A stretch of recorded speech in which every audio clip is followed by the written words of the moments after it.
Paris ഒളിമ്പിക്സിലൊക്കെ നടക്കുന്ന സത്യത്തിൽ സ്ത്രീകളെ ഊക്കലോ അല്ലെങ്കിൽ അപമാനിക്കുകയല്ലോ ചെയ്യുന്നത്.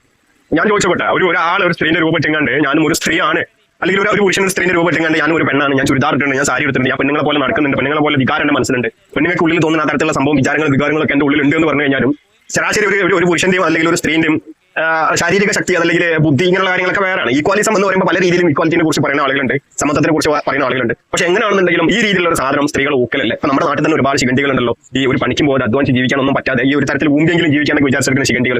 അമ്മാതിരി ശിഖണ്ഡികളൊന്നും പറഞ്ഞിട്ട് കാര്യമില്ല. പക്ഷേ ഈ ഒളിമ്പിക്സ് വേദിയിലൊക്കെ ഇമ്മാതിരിയുള്ള വിവേചനം കാണുമ്പോൾ എനിക്ക് മനസ്സിലാവുന്നില്ല, സ്ത്രീകൾ ഊക്കുകയാണ് ചെയ്യുന്നത്. കാരണം സ്ത്രീന്റെ പുരുഷന്റെ ശരീരം ഘടന അനുസരിച്ച് അവരുടെ ആ ഒരു ബലം അല്ലെങ്കിൽ ആ ശരീരത്തിന്റെ ഇത് വലിയൊരു എക്സാമ്പിളാണ്. ഒരു ഒളിമ്പിക്സിലൊക്കെയാണ് ഇങ്ങനെയുള്ള ഒരു സാധനം കാണുന്നത്. ഇത് എത്ര തരം എന്നുള്ള ഏർപ്പാടാണ്. ഞാൻ പറഞ്ഞില്ല, അത് ഒരു സ്ത്രീന്റെ ലെഗിൻസ് വലിച്ച് വെച്ചിട്ട് അല്ലെങ്കിൽ ഒരു സാരി എടുത്ത് വന്നു കഴിഞ്ഞാൽ ഞാനും ഒരു സ്ത്രീയാണ് പെണ്ണാണെന്നൊക്കെ പറയുമ്പോൾ എല്ലാവർക്കും അതേപോലെ അംഗീകരിക്കാൻ മടിയാണ്, നടക്കൂല. ഇങ്ങനെയുള്ള കാര്യങ്ങളൊക്കെ ഈ ഒളിമ്പിക്സിലൊക്കെ പോയി പെടുത്തുമ്പോൾ എന്ത് തരം സമത്വം ഇക്വാലിറ്റി എന്നൊന്നും എനിക്ക് മനസ്സിലാവുന്നില്ല.